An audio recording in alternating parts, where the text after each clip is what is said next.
Hello friends, I welcome you all in this session. As you are aware, in previous session we were discussing about regression and correlation.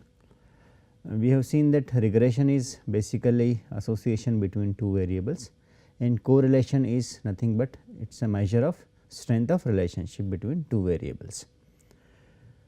We did work out an example as well. In today's class we are going to talk about assumptions which you should fulfill before applying regression to any data set.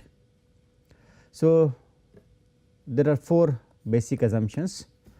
Unless until you fulfill these assumptions, you should not apply regression, otherwise you would be getting wrong results. In fact, you would get results without in fact looking for these assumptions, but that would be a wrong result, right. So, the first is its linearity. So, we are calling it as line, a linearity, independence of error term, normality and equal variance, right. So, first is there should be linear relationship between x and y, right. This first and foremost assumption. If you do not have linearity of x and y, if it is non-linear, then you should convert it into linear function first and then apply regression. Independence of error terms. So, error values are statistically they should be statistically independent. Error means it is whatever is it is basically the difference between actual value and or the observed value and actual value, right, observed and actual, right. In fact, let me give you an example of error term. Let us say if you forecast something, let us say the forecast of a particular product in let us say next month would be this much, right, and the actual demand turns out to be 90, right. So, we will say there is an error of 10 units, right, is not it. So, error 10. Now, let us look at, so this is positive error. Let us say if your forecast is 100 units, but actual sales comes out to be 110. So, the error would be minus 10, right. So, error values are statistically independent, right. So, the error means what error? It is a difference between actual and what you have predicted, right. Normality of error, right. So, error values should normally be distributed for any given value of x. So, we will see in fact, we have seen several methods of checking normality of data, be it let us say normal probability plot, be it normal distribution curve and so on, right. The fourth one is equal variance, right. So, the probability distribution of the error has constant variance. So, these are 4 basic assumptions which you must fulfill whenever you solve any question using regression. Let us look at residual analysis. In fact, residual analysis are these error terms will help you in knowing whether you are fulfilling those assumptions or not. So, observed and predicted value. So, the difference between them, it can be positive or it can be negative. So, check the assumption of regression by examining the residuals or errors. So, these are 4 assumptions which we have talked about, right, and you can get a little idea about linearity of x and y just by having plot of x and residual values, right. So, we can graphically see it is not only linearity, but independence of error term, normality and equal variance. Okay. So, this is how the relationship looks like. So, you have got independent variable x, this dependent variable y, this is your if you see carefully, this is not a linear relationship, right, it is a curvilinear relationship. And if you look at this, it is a relationship between x and residuals, right. So, you plot x on x axis and residuals on y axis. So, if the residuals are like this, there is a pattern, right, it is a non-linear one, right. So, it should not be like this, is not it. You should have linear data as well as. So, the relationship between x and y should be linear and the residual should be linear, right, with respect to x. So, this linearity assumption. Independence of error terms. So, the error terms should be independent of each other, right. So, let us look at this.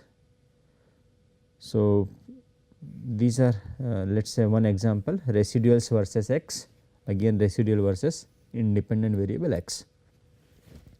So, the if you look at carefully, then there is a pattern over here, is not it, up and down, right. Similarly, here just see there is a pattern. So, there should not be any pattern as far as residuals and x plot is concerned, right. If there is a pattern, it means they are dependent on each other. So, error terms should be independent of each other, just like this. So, here you are getting different values, right. There is no pattern as such. So, this is independence of error terms, second assumption. The third is line, or the third one is, as I said, LINE. So, the third one is normality of data. So, normality of data can be seen by multiple ways, which we have seen in very few initial classes.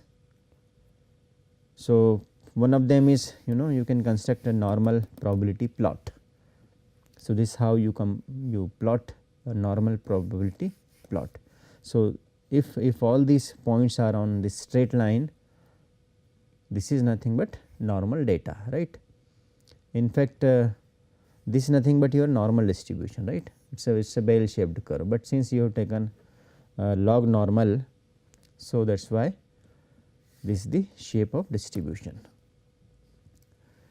So, we have seen three assumptions LIN, right, linearity, independence of error terms, normality, and the fourth is error term should be equally distributed, right. So, equal variance, it is also known as homoscedasticity. So, you should have homoscedasticity, not the heteroscedasticity. So, these are your error terms. Okay. So, constant variance is there, and just see even in this plot as well as in this plot, you have got this error terms are these terms are spreading, right. So, this should not be there, it should be just equal. So, this variance is constant here, right, is not it. Similarly, here. So, the variance should be constant as far as error terms are concerned. So, let us find out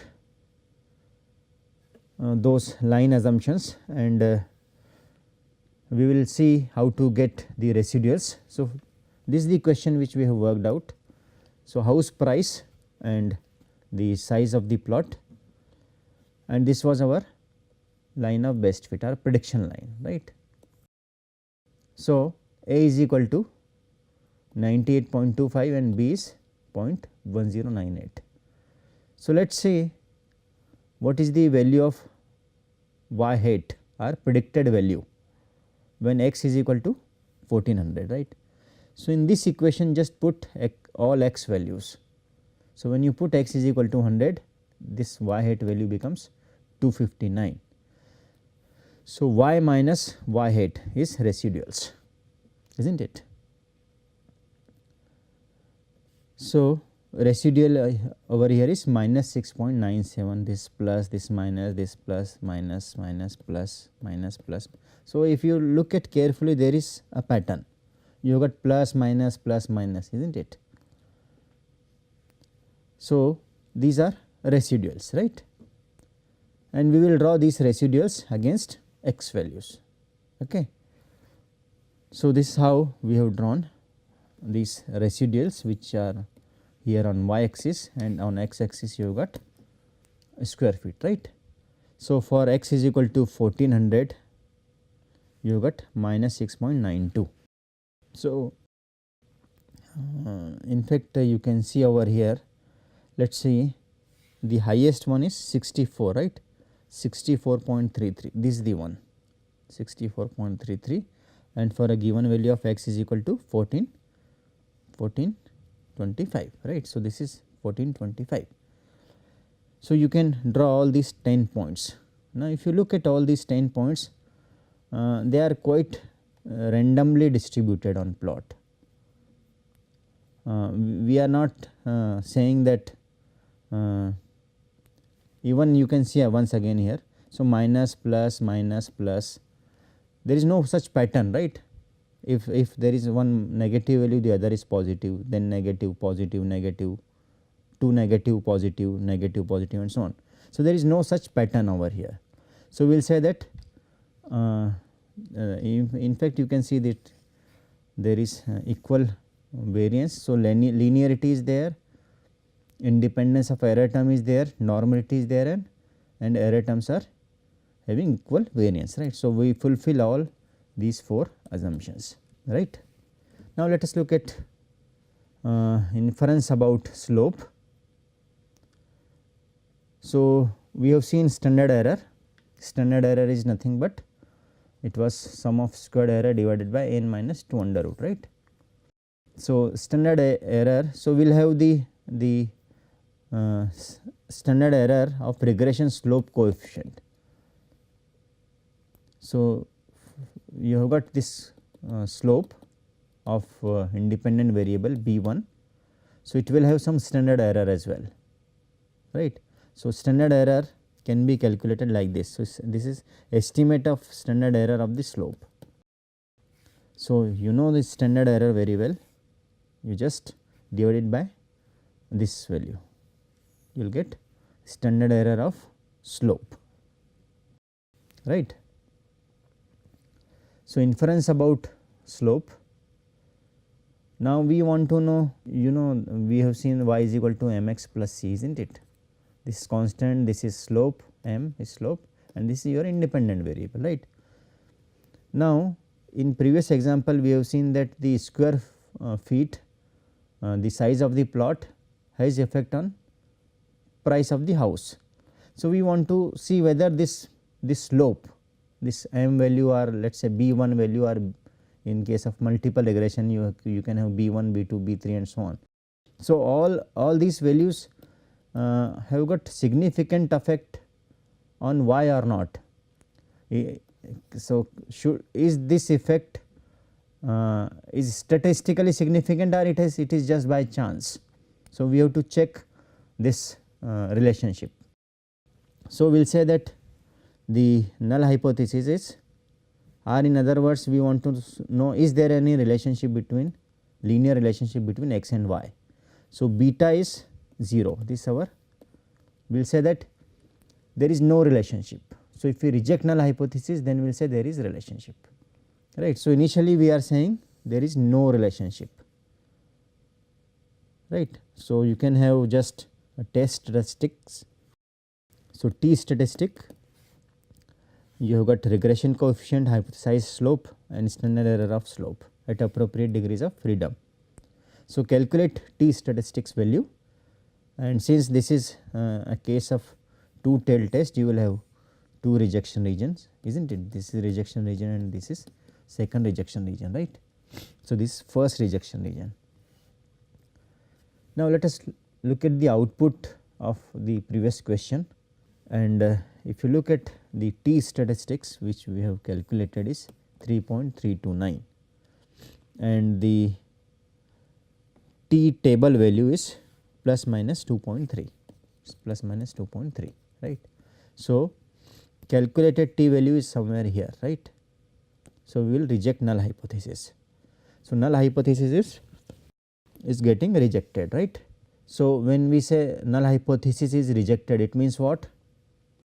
It means there is linear relationship between x and y, right. Now, let us look at the regression line or estimated regression line for this question. So, slope is this, is not it. So, we have checked is there any relationship between x and y or not. So, though we have rejected the null hypothesis and we have said that there is relationship. The same information can be seen over here in output table, either you are getting output from Excel or from Minitab, right. So, just look at the p value. So, p value is less than 0.05. So, we will reject the null hypothesis, right. So, we will say that there is relationship. In fact, the calculated t value is available in table as well. So, this is there 3.3293. Now, standard error is there, of course, all these values are there in this table, and in fact from output from Minitab also can be seen. Now, p value again here is less than 0.05. So, we will say that we will reject null hypothesis and there is relationship between x and y. So far we have seen linear regression, it is called simple linear regression or bivariate regression, because there were only two variables, one was dependent and the other one was independent variable, and both of them were metric in nature. So, we have seen simple linear regression, right. You may have a situation where the independent variables are more than one. So, in that case you need to apply something called multiple regression. So, let us look at what is multiple regression. So, it is very similar to simple linear regression, only the difference is you have got more than one independent variables, right. So, here you have got k independent variables, again you have got error term. So, you have got plus and minus both in error term, right. So, this is, so all these are your independent variables and these are different slopes, right, beta 1, beta 2, beta k, and this is your intercept, right. What is intercept? Intercept is that value when all independent variables are 0, right. So, this is how you can have the line of best fit or the estimation line. So, y hat is equal to b0, b1, b2 and so on, right. It is similar to simple linear regression, only the thing is you have got these extra terms over here, right. Earlier we had only these three, right, dependent variable, intercept and slope, right. Now, this is how the multiple regression or the plane of estimation, I will not call it line of estimation, right. So, you are getting a plane over here, right, it is a two dimensional plane, right, is not it, because there are two independent variables. So, there are two slopes, right, slope for x2 and this slope for x1. So, when there was one independent variable it was a line, two independent variables a plane. Suppose if there are three independent variables, what would be the shape of this graph or this plot? It will not remain a plane, right, it would be a three dimensional figure, is not it. It could be cuboid rather than a plane if there are three independent variables. So, let us look at this question wherein there are two independent variables. A distributor of frozen desert pies wants to evaluate factors thought to influence demand. So, the first factor is price, the second one is advertising. In other words, we want to know how these two independent variables, namely price and advertising, affecting pie sales, right. So, data were collected for last 15 weeks and regression was run. So, you can in fact, if you look at this particular question, you can solve this question manually using these three equations. because this is a question where in this equation there are 3 unknown variables, right, B0, B1 and B2. So, there are 3 unknown and 3 equations. So, these are nothing but simultaneous equations you can solve for B0, B1 and B2. However, you can solve this question using Excel or Minitab as well, right. So, this is the output from Excel. So, if you look at the first part of this table, here you get the descriptive statistics. So, R square is 52.14 percentage, right. Adjusted R square, we will talk about adjusted R square little later. Standard error 47.46. How did we get a standard error? It is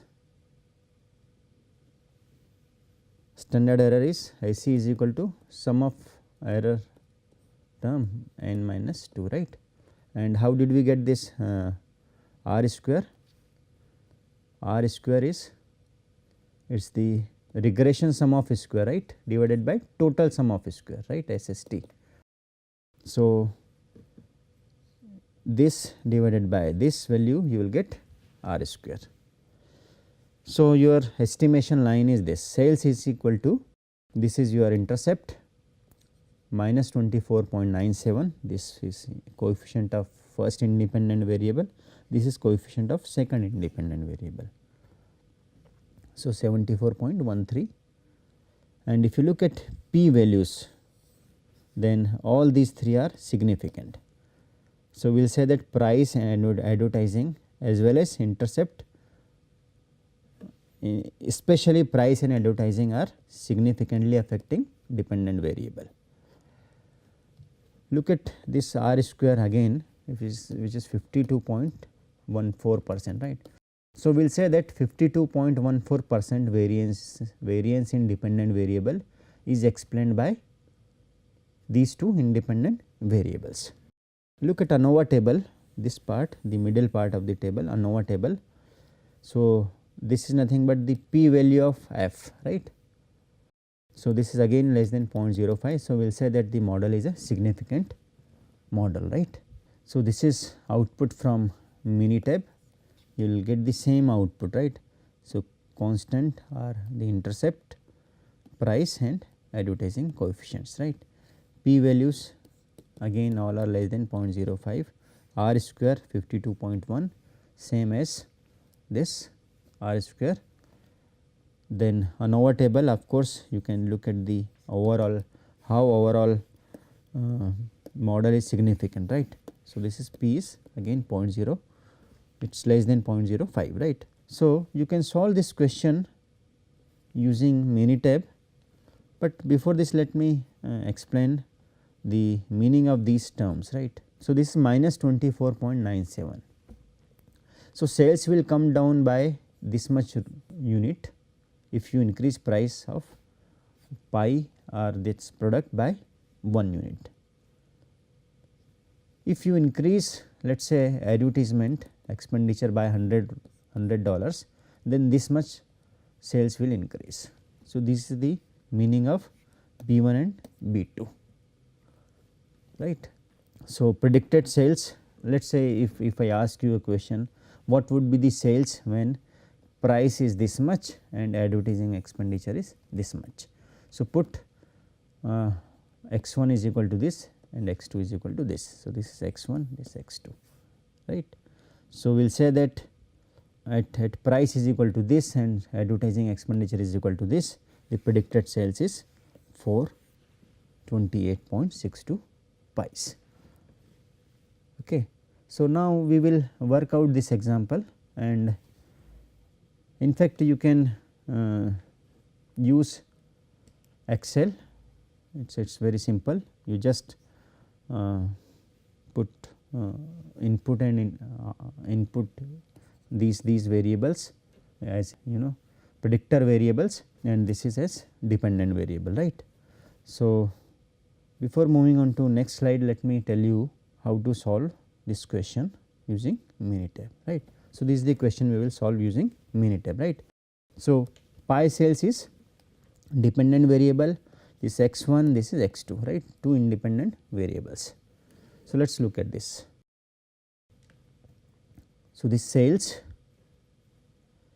this is price and this is advertising expenditure, right. So, 350, 460, 350, 430, 350, 380, 430, 470, 450 and 490. So, there are some more data points 450 and 300. So, there are total 15 data points. Similarly, for price, no, this 6 number we have to enter it number 1. So, just go up, yeah. So, this is price 5.5, 7.5, 8, 6.8, 7.5, 4.5, 6.4, 7.0. So, this is how you should enter all the price 7.9, 5.9, 5 and 7. Now, you need to enter the advertising expenditure, right, and all these values are in terms of 100, right. So, it is 330, 100, right, it is not 3.3. So, the ninth one is 3.5.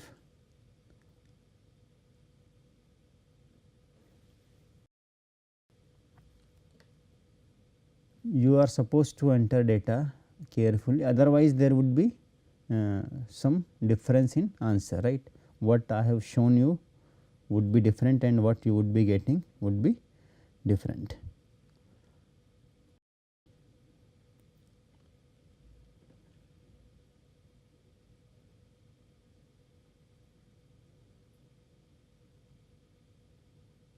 So, you are supposed to enter data for this advertising expenditure.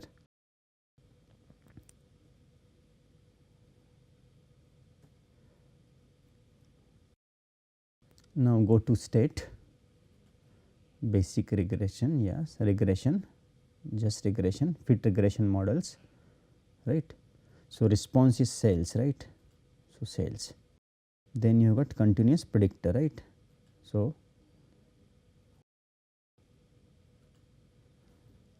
just click OK. Let us look at output. So, all these are p values, right.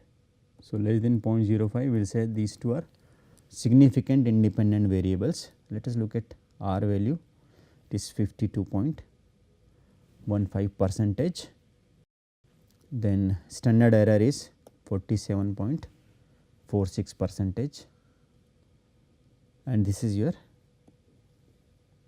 line of best fit or estimation line, right. So, 307 minus 25 plus 74.1, which is exactly the same which you are getting over here, right. This is 24.975, it is as good as 25. So, this is how you can solve a question on multiple regression, and if you have got, let us say, more than 2 independent variables, then you will have one more independent variable added over here, right, with its positive or negative sign depending upon what is that independent variable. So, with this let me stop here. In next class we will work out couple of examples on multiple regression, and we will see how to include a categorical independent variable in any problem. Thank you very much.